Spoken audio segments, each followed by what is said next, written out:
네, 더불어민주당 제1구조개교 대책위원회 출범을 진심으로 격려합니다. 모든 국민들이 다 인지하고 있는 것처럼 이번 제3자 대위변제 방식의 배상 해결책은 대한민국의 정말로 굴욕적인 우리 국민들께서 수치심을 느끼는 해결 방안입니다. 결코 해결이 아닌 더 문제를 심각하게 만드는 시발이다, 이런 생각이 듭니다. 원래 외교라고 하는 것이 각자 쌍방이 다 얻었다, 양보한 것보다 내가 얻은 것이 더 많다고 쌍방이 만족하는 결과를 만들어내야 합니다. 그게 외교의 기본인데, 이번 배상안이라고 하는 것을 보면 일본은 하나도 양보하는 게 없고, 우리 정부만 일방적으로 양보하고 부담하고 또 국민들에게 굴욕적인 수치심을 느끼게 하는 내용입니다.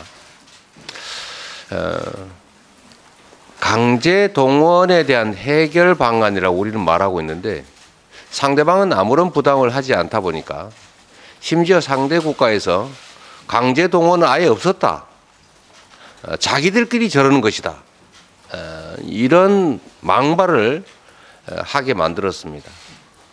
결코 용인할 수 없는 내용이라는 생각이 들고, 이번 한일 정상회담을 위해서 일본으로 출국하는 우리 대통령의 모습을 보고 우리 국민들께서는 뭘 갖다 바치러 가는 그런 조공 외교 같은 느낌을 갖는다고 합니다. 뭘 제공하기 위해서 가는 것, 뭘 받기 위해서 가는 것이 아니라 좀 그런 느낌을 갖는다는 것, 얼마나 수치스러우면 그런 생각을 하실까, 그런 생각이 듭니다.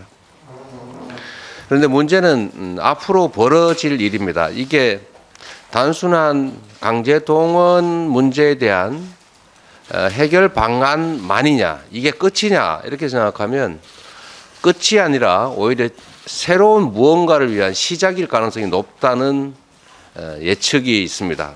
저도 그럴 가능성이 매우 높다고 생각합니다. 전에 위안부 관련된 한일 간 박근혜 정부의 합의를 보면서 국민들은 대체 왜 저 합의를 저렇게 국민들이 반대하고 정권의 부담을 져가면서까지 강행을 할까 생각을 했습니다. 그런데 결국은 위안부 관련 합의가 모두가 아는 것처럼 군사정보보호협정으로, 즉 지소미아로 연결됐고, 또 그에 이어서 결국은 사드 배치라고 하는 결과로 이어졌습니다.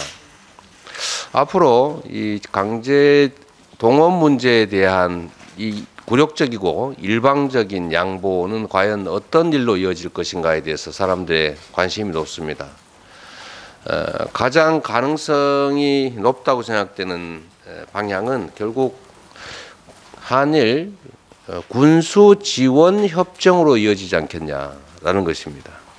그리고 그 뒤를 이어서 결국은 가장 우려되는 한미일 군사 동맹으로 가는 길을 열지 않겠냐는 것입니다.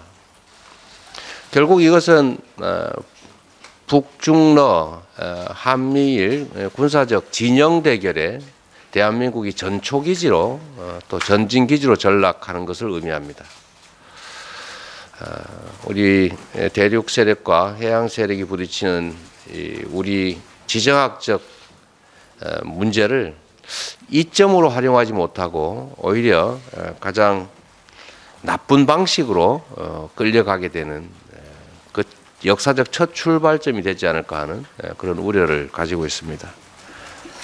우리 제1구조개교 대책위원회에서 우리 국민들의 이러한 우려, 또 한편 역사적 관점에서 봤을 때 이 상황의 위태로움을 우리 국민들께 많이 전해주시고, 반드시 더 이상의 문제가 발생하지 않도록 대책을 세워주시기를 간곡하게 부탁드립니다.